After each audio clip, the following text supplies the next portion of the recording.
இது விஷநாராயணி பச்சிலைன்னுவாங்க. விஷநாராயணி பச்சை இலை. ஆமாம் சார். இது கிட்னிக்கு கொடுக்குறதா நான் கேள்விப்பட்டிருக்கேன். ஆமாம் சார். இந்த கிட்னியில் இந்த கிரியாட்டின் பிரச்சனை, உப்பு இதெல்லாம் வந்து சரி செய்யக்கூடியது.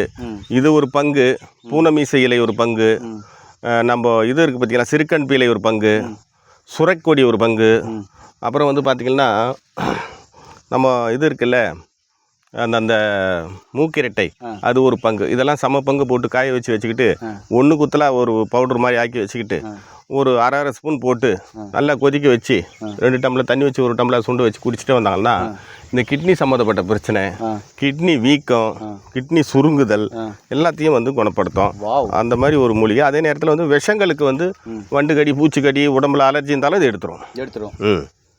இது சாப்பிட்லாங்களையா? சாப்பிட்றது தான். ஓகேங்கய்யா. ஏ ஒன்று சாப்பிட்டு காமிங்க. பாருங்க என்ன டேஸ்ட் இருக்குய்யா? சாதாரணமாக லைட்டாக உப்பு சுவை. நம்ம புழுங்கல் அரிசி சாப்பிட்லையா, அந்த மாதிரி அந்த டேஸ்ட்டு தான் இருக்குது.